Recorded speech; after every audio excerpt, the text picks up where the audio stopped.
கோவையை சேர்ந்த மாதம்பட்டி ரங்கராஜ் மெஹந்தி சர்க்கஸ் திரைப்படத்தின் மூலம் நடிகராக அறிமுகமானார். அதைத் தொடர்ந்து கேசினோ, மிஸ் மேகி, பென்குயின் ஆகிய படங்களிலும் நடித்துள்ளார்.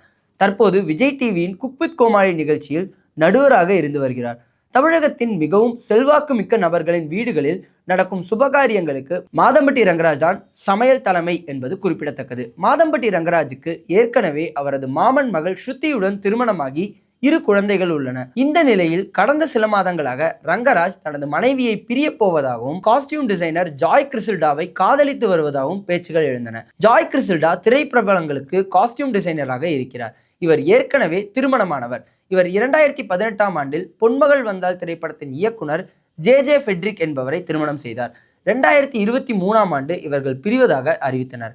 சமீபத்தில் மாதம்பட்டி ரங்கராஜுக்கும் தனக்கும் திருமணமான புகைப்படத்தை சில வாரங்களுக்கு முன்பு காஸ்டியூம் டிசைனர் ஜாய் கிறிசில்டா வெளியிட்டிருந்தார். திருமண புகைப்படத்தை இணையத்தில் பகிர்ந்த ஜாய் கிறிசில்டா 6 மாத கர்ப்பமாக இருப்பதாகவும் அதில் பதிவிட்டிருந்தார். மேலும் இருவரும் முத்தம் கொடுத்து கொள்ளும் வீடியோவையும் வெளியிட்டு அதை ரங்கராஜ் தான் எடிட் செய்தார் என்று டாக் செய்திருந்தார். மருத்துவமனையில் பரிசோதனைக்கு சென்ற புகைப்படங்களையும் வெளியிட்டிருந்த ஜாய் ராகா என பெயர் சூட்டியதாகவும் தெரிவித்திருந்தார். ஏற்கனவே இருக்கும் முதல் மனைவியை விவாகரத்து செய்யாமல் 2வது திருமணம் செய்தது எப்படி என பல்வேறு தரப்பினர் கேள்வி எழுப்பினர். இது தொடர்பாக மாதம்பட்டி ரங்கராஜ் அவரது முதல் மனைவி ஸ்ருதி தொடர்ந்து அமைதி காத்து வந்தனர்.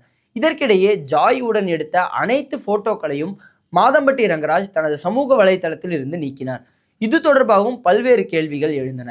இந்நிலையில் தனது முதல் மனைவி மற்றும் மகன்களுடன் ஒரு திருமணத்தில் மாதம்பட்டி ரங்கராஜ் பங்கேற்ற புகைப்படங்கள் இணையத்தில் வெளியாகி வைரலானது. இந்த நிலையில் மாதம்பட்டி ரங்கராஜ் தன்னை திருமணம் செய்து கொள்வதாக ஆசை வார்த்தை கூறி ஏமாற்றிவிட்டார் என்றும் தன்னை கர்ப்பமாக்கிவிட்டு தன்னுடன் வாழ மறுப்பதாகவும் கூறி ஜாய் கிறிசில்டா சென்னை காவல் ஆணையத்தில் புகார்கள் அளித்துள்ளதாக தகவல்கள் வெளியாகியுள்ளன. அந்த புகாரில் சென்னை கோயிலில் வைத்து தன்னை திருமணம் செய்து கொண்டு ரங்கராஜ் என்னை 7 மாத கர்ப்பமாக்கிவிட்டு சேர்ந்து வாழ மறுக்கிறார் என குறிப்பிட்டுள்ளது.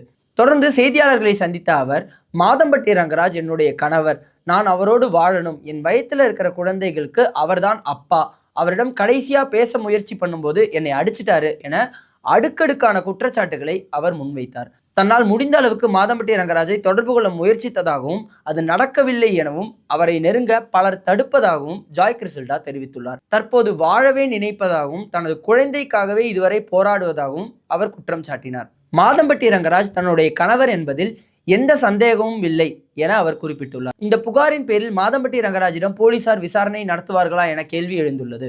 மேலும் இத்தனை நாட்கள் மௌனமாக இருந்த மாதம்பட்டி ரங்கராஜ் இனியாவது வாய்விட்டு பேசுவாரா என்ற எதிர்பார்ப்பு எழுந்துள்ளது. குற்றச்சாட்டு உண்மை என நிரூபிக்கப்பட்டால் பெரிய இட சமூகம் பின்பலம் கொண்ட மாதம்பட்டி ரங்கராஜ் மீது நடவடிக்கை பாயுமா எனவும் கேள்வி எழுந்துள்ளது.